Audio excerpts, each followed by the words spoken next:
The Struggling Artist Record Club is a vinyl record subscription service where I hunt and curate the best punk and punk-adjacent music out there and mail their record to your door each and every month. Imagine finding your new favorite band from across the country without ever having to leave the house. It doesn't get much better than that. The excitement of discovering new music just got that much easier. As a member of the Struggling Artist Record Club, you are going to receive some of the best music you've ever heard from bands you may never even heard of. Whether you've been collecting records for years or just starting out, the Struggling Artist Record Club is designed specifically for you. And right now, all new members get a Struggling Artist Record Club exclusive along with the monthly selection. So head to StrugglingArtistRecordClub.com, pick a membership, and start building that collection today.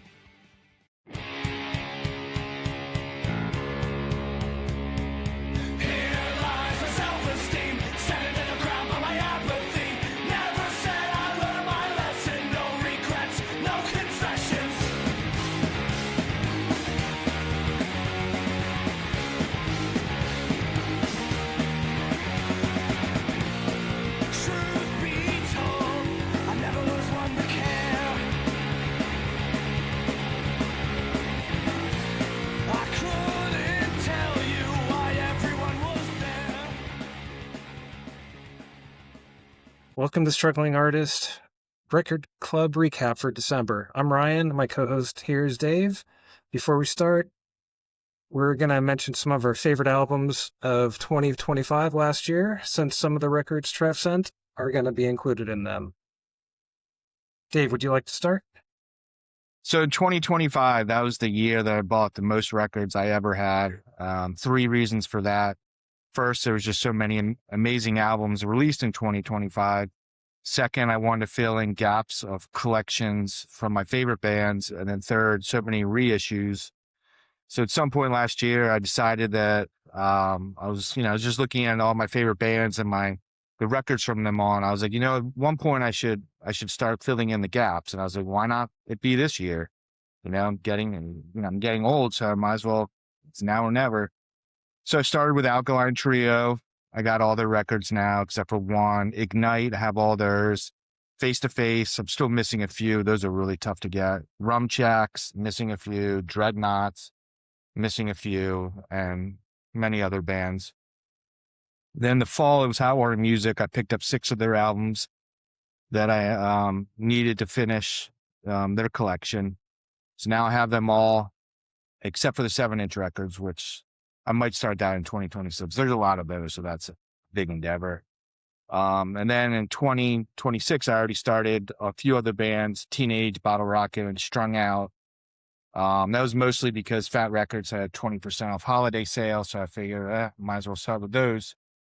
And then so many amazing reissues in 2025. You had 3 albums from Thrice, The Nerve Agents, 2 from the Pogues, Templars, Dillinger 4, Strung Out, Shelter, Hatebreed, Rise Against, Tony Sly, Leatherface, Bane, Ignite, Lifetime, Deviates, Stretch Armstrong, 88 Fingers Louie, Common Rider, Against All Authority, Thursday, Street Dogs, Comeback Kids, 15, H2O. So yeah, tons of reissues. And then here's my list of my favorite albums of 2025. It's kind of long. Just because, like I said, there's so many amazing albums out.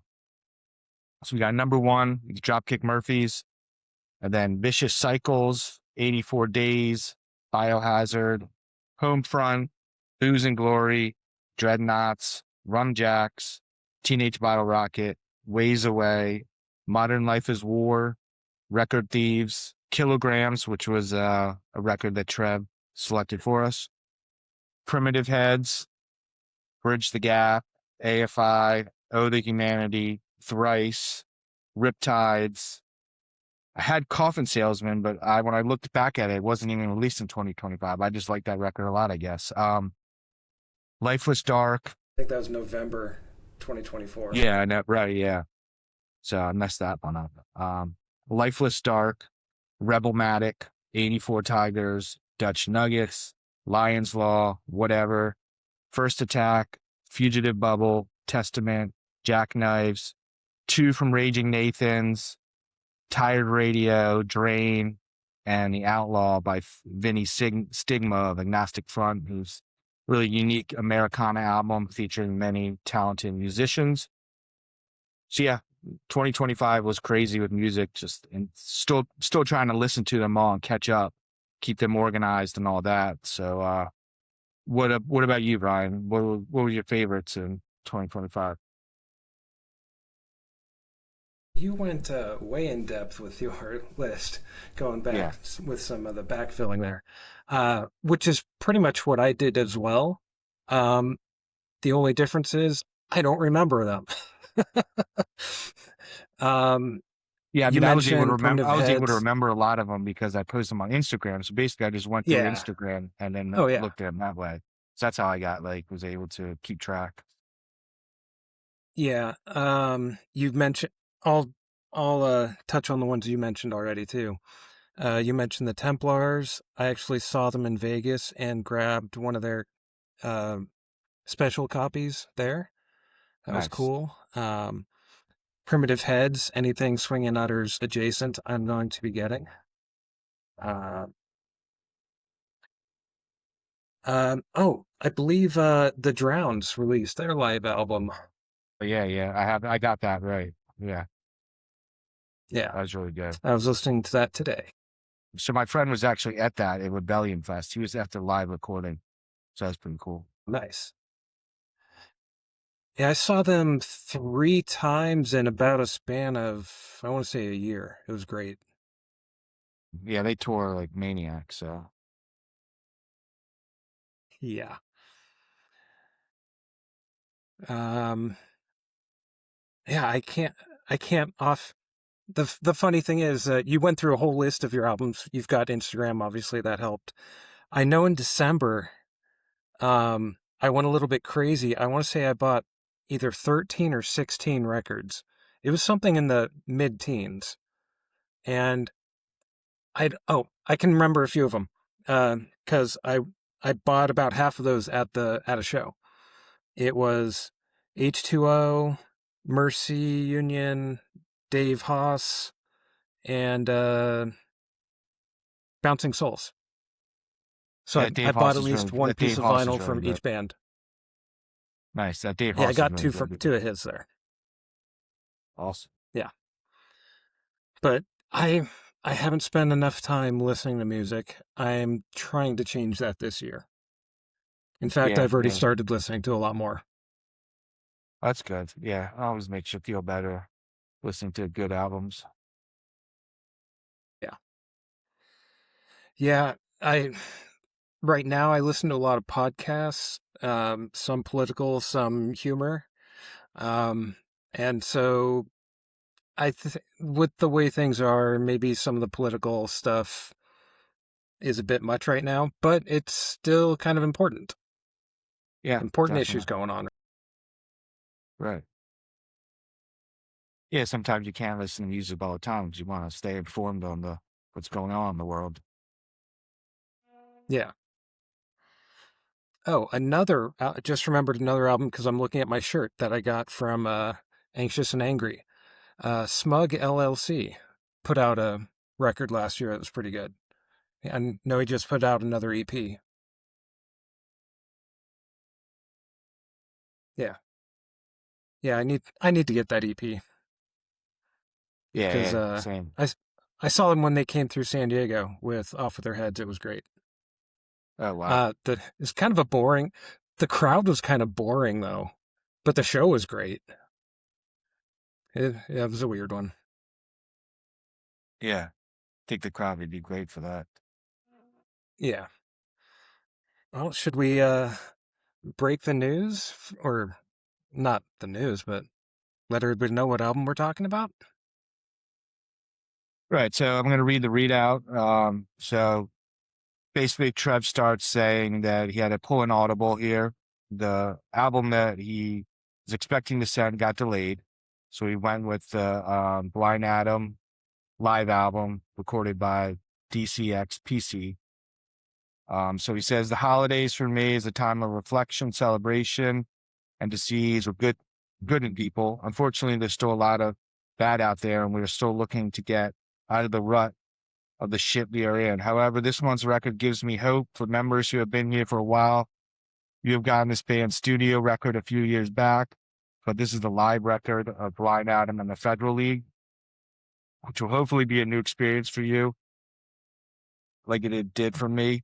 The energy and raw emotion captured in this performance sent chills down my spine in the best way possible. We don't do a lot of live records, so for me to have this one be part of the club, it means something. Scott at DCxPC does a tremendous job at capturing the essence of a show with his vinyl. I hope you all enjoy this one, and I hope you all have a great rest of the year. I look forward to sending records out in 2026. Happy holidays, Trev. We also got an Instagram review from someone about the Blind Adam. If you want to go ahead, do you have that handy, Ryan? I do not. Did you send that to me? I did. I'll go ahead and read that. I'm so unprofessional. That's what that thing was. I didn't know what it was when you sent it to me. So what we got here is from Nervous Breakdown in Progress. He says, cool, exclamation point. I had received Blind Adam when it was announced on the DCxPC site. Listening to it again reminds me of its working class fascist hating, take no shit punk. One could easily make any release from DCxPC a top 10 of the year listing. I realized this POTM was a last minute addition. I read the notes. The fact that I already had a copy meant I could freely pass this one on to a like-minded friend, a late holiday gift, if you will.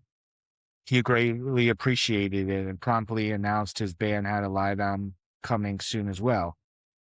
Getting another copy only served to cement how very good this release is. More, please. So that's again from Nervous Breakdown in Progress. That's his Instagram feed. So lots of kind words from him.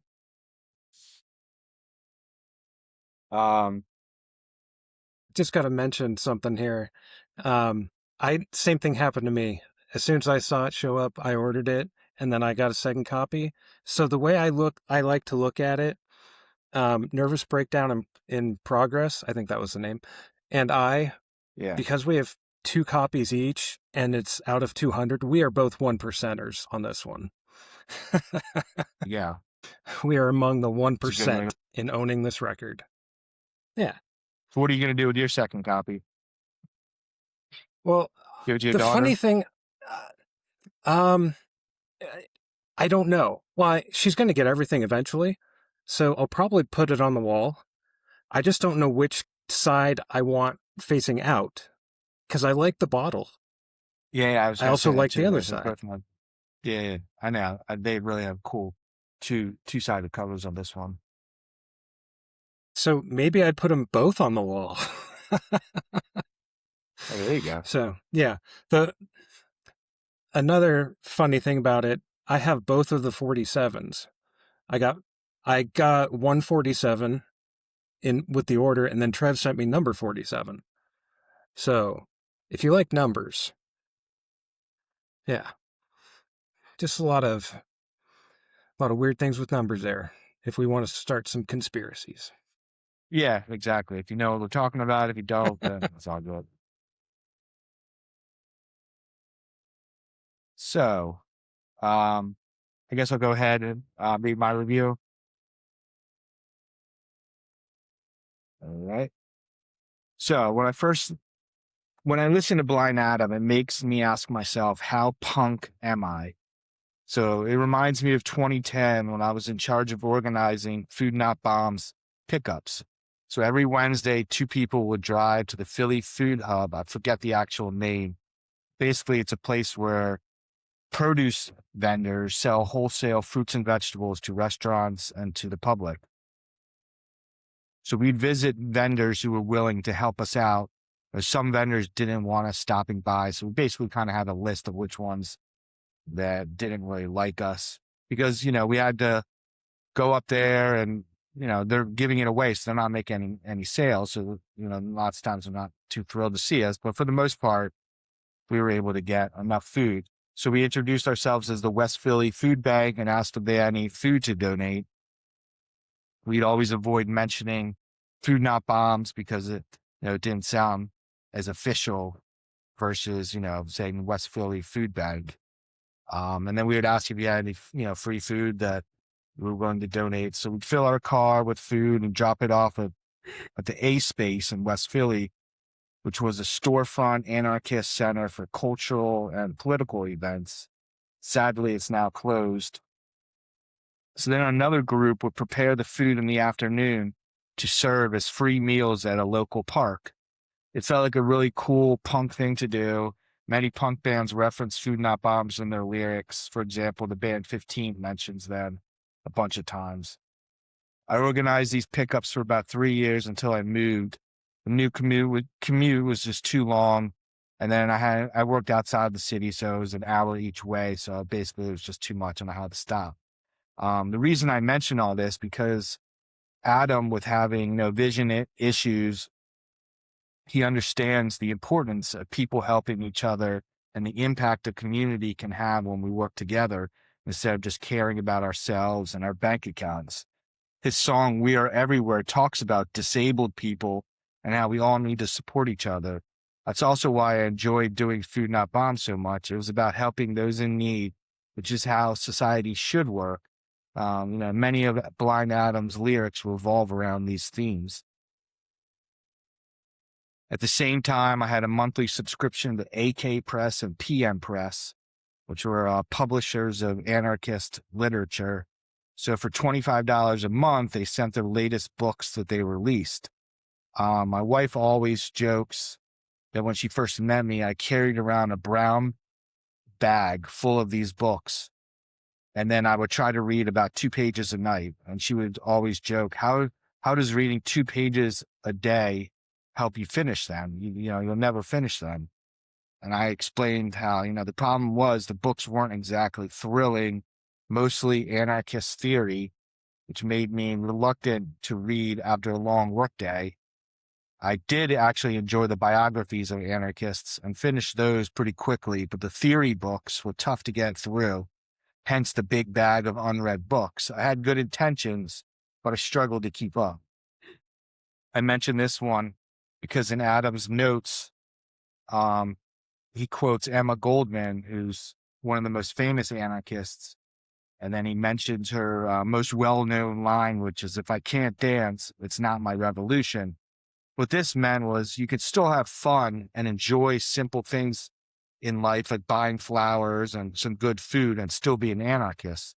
She basically said, I didn't want to give up everything just to be an anarchist. I have all of Emma Goldman's books, and I used to have a huge poster of her in my room. Then about 5 years ago, I donated half those books to the A Space. After that, I asked myself how to continue living my punk values. The answer was pretty clear: animal rights. I've been vegan for 22 years and constantly rescue cats. I have 7 right now. The most recent rescue took me about 4 years. Took 4 years for it to trust me. He was obviously abused and dropped off at our place. So, he hated humans. He was a pretty nasty cat, but every day I'd go out there and just try to be friends with him. Eventually he came around and I threw him in my house, locked all the doors. He lived in my spare room for about a few months. And now he's, a great cat. He loves being around us. Turns out he has FIV, which is the cat version of HIV. And he keeps sneezing and blowing snot everywhere. We took him to the vet last month. He's so overweight, he can't clean himself properly. So there was poop stuck to his fur. They had to shave his butt. See, it was kind of my fault because I felt so bad about him being outside. I overfed him. So now he weighs 25 pounds. I always joke to my wife, I better be getting good karma when I die because of this cat, since he's slowly destroying our house with all the mess. There's constant snot everywhere. Try to give him supplements to build up his immunity, but it's tough. Then another part of my punk values is refusing to take medicine from big pharma. I'm not judging anyone who uses it. Obviously, it helps people, but I believe there are alternative ways to treat things like anxiety, blood pressure, and cholesterol. I have anxiety, blood pressure, and cholesterol that I deal with holistically, and it's been working. So I feel like it's a very punk rock thing to say no to greedy, evil big pharma. So I prefer natural remedies with no side effects. I just turned 47 yesterday, take 0 meds. So I ask you, the listener, how are you living your punk life? Are you doing anything to help your community? Are you helping animals? Do you question and research everything, knowing most people in power could care less about your existence? As Adam sings in Meet Me at George Floyd Square, what you gonna do to make it through the day? What you gonna do next time someone asks if you're okay? I say we let it all fall right at the seams and together build a new world where we all have what we need. I first heard about Blind Adam about 5 years ago because anytime the Bouncing Souls would post tour stuff on Instagram, it seemed to have Blind Adam as tour support. Back before the internet, that was how you discovered new bands. You'd see their flyers, spot names you didn't recognize, and work on getting their music. I also noticed Pete Steinkopf of the Bouncing Souls produced this album. He's really never produced a bad album, and I love the Bouncing Souls. So I knew that I had to, find and hunt down their first album. So I got the first album, Act of Desperation, from AF Records, which I really liked a lot. On a side note, does anyone miss AF Records? I used to order from them so much. So the 2001 album, it didn't include any lyrics. So I searched online because I wanted to, know the lyrics so I could connect deeper with the album. The best I found was a band interview where they quoted a chorus. For their next release, Trev sent that out in October of 2023 as part of the club.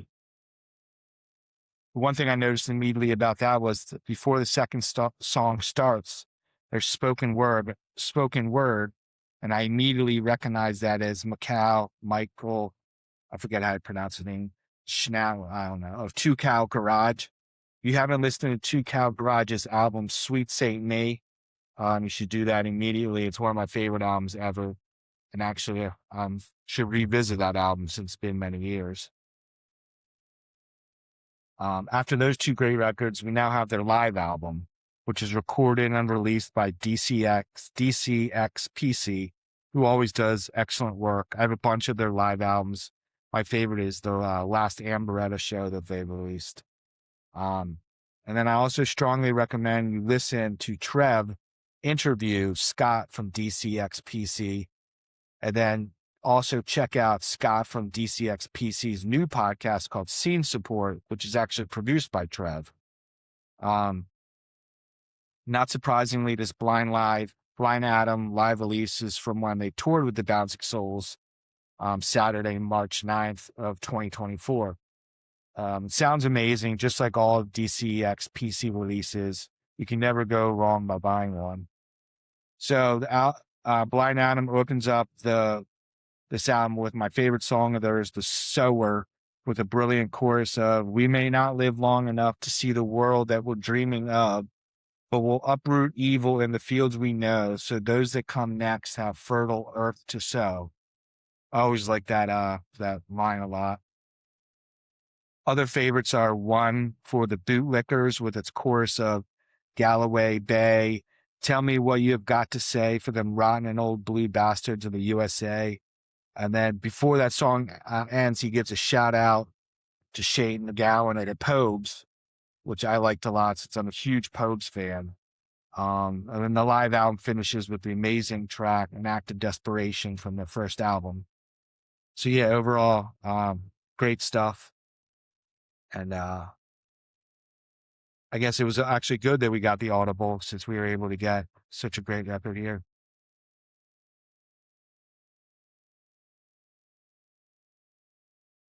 Okay. Sounds like you enjoyed the album a lot. And one thing I noticed you didn't mention was the lack of lyrics.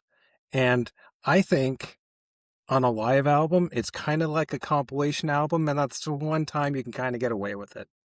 Yeah, that's a good point. Because it's songs from other albums. You probably have lyrics. in those. Right. So I'll give him a pass on this one. Sounds like you did too, because you didn't mention it. Yeah, exactly. Um, Right. yeah.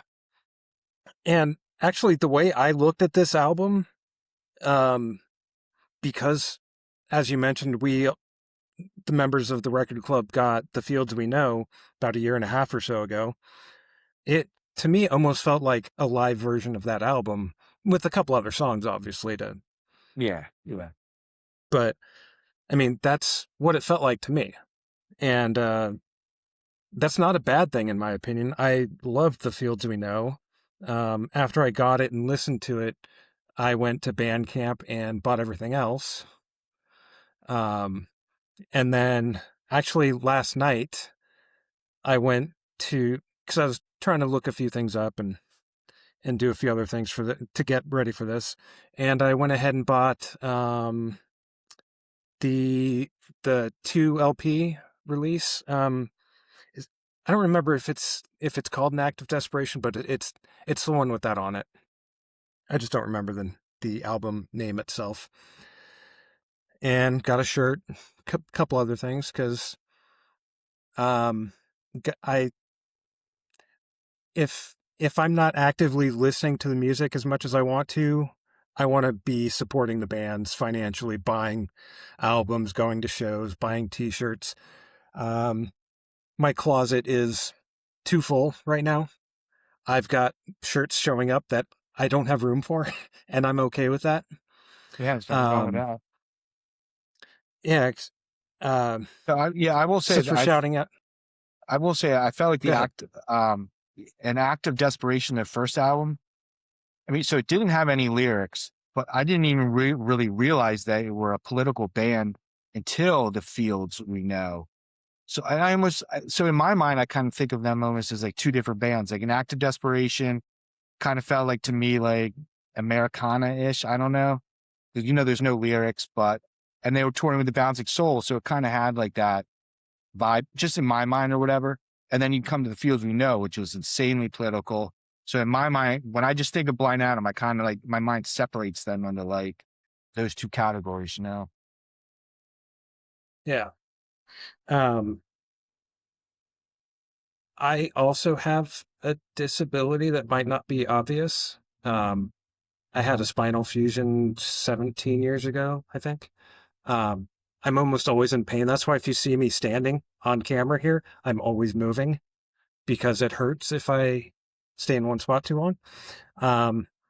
But it's not an obvious handicap. I'm not in a wheelchair. I hope I'm never in a wheelchair, but if I end up in one, that's fine. I'll make it work. Yeah, back to the album. So yeah, the album starts with The Sower, which you went over. It is also one of my favorite songs.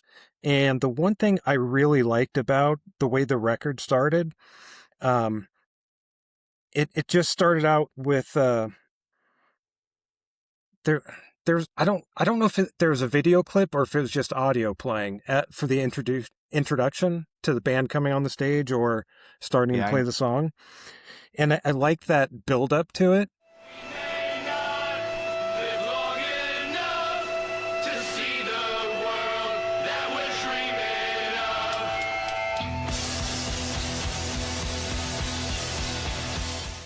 And yeah, just the thought of uprooting evil in the field so that if we're not going to live long enough, the next people that come by will have fertile soil. it's and that's brilliant line. Yeah, and this album came out at a really, really good time for this country. I think I don't remember if it was you or Chris who said you didn't like political music. Or I think I remember something like that from one of our podcasts. Yes, I just preferred kind of more motivational music, just because I've been working for about 23 years in a row. So waking up in the morning, if I get a little motivational music to get me through, another long, long day, another long, long week, another long, long year. So I just kind of prefer, I mean, obviously I still like political music, but I kind of Okay. If I'm waking up in the morning, I might reach for something to get me in the mood for the work 8, 9 hours, and then you know what I'm saying, Yeah. right? Yeah. Okay. That makes sense. Because I right now or last year I was listening to, because of the way things are, a lot of political music. Um, I was uh, into folk punk quite a bit, and a lot of that um, very political, human rights oriented, that kind of thing. And so, yeah, it was right up my alley to get this album. Yeah, I can see that. The next song, oh, last on the last episode when we were talking about 40 reps, you mentioned the female singer jumping in on one of the songs.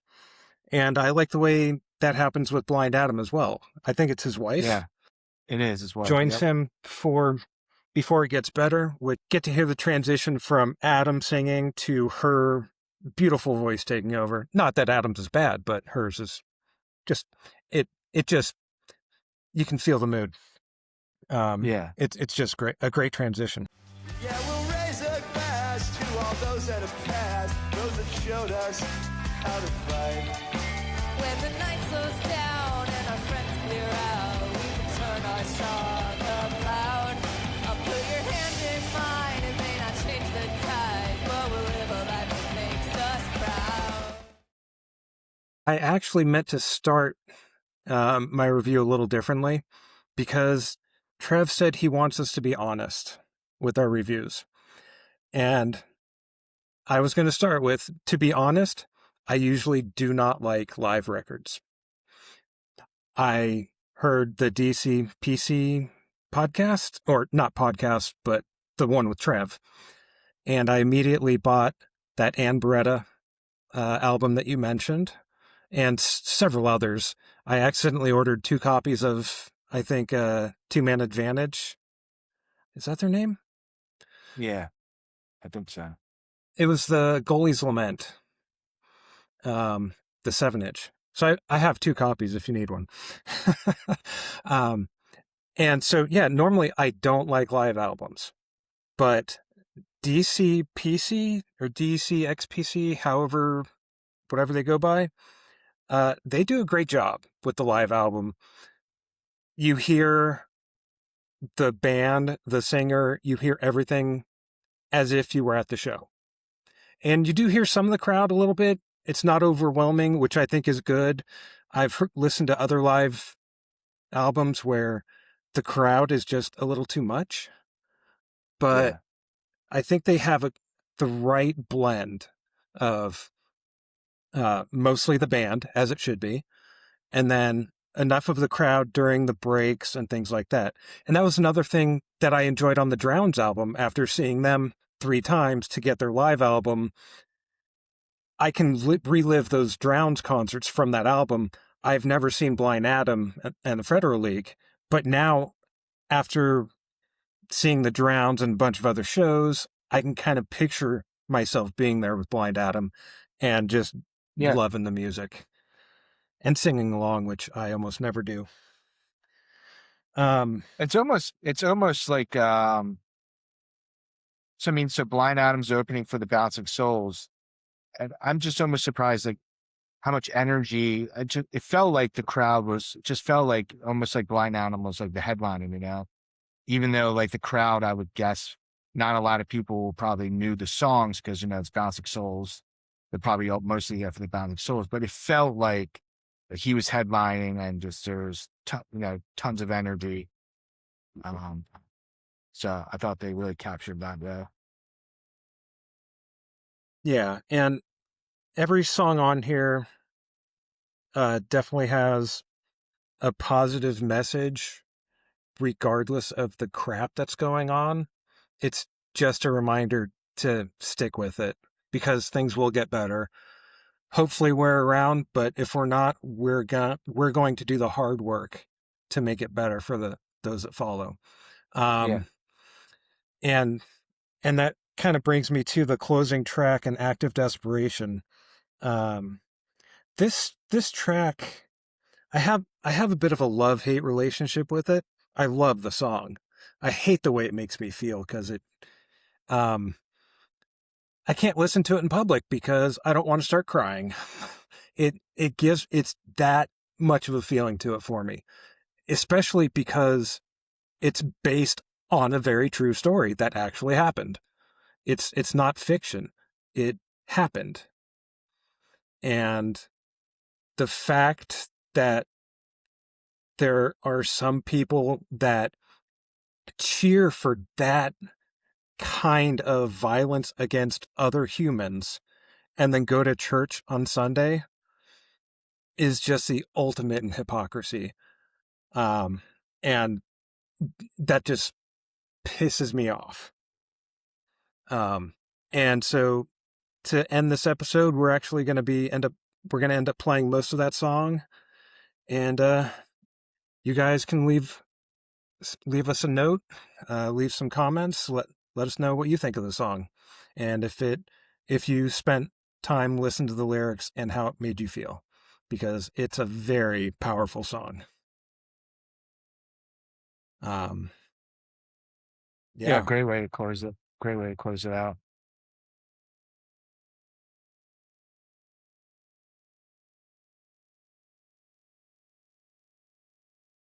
Anything else going on with you coming up? Because I think we're done with the review. I mean, yeah.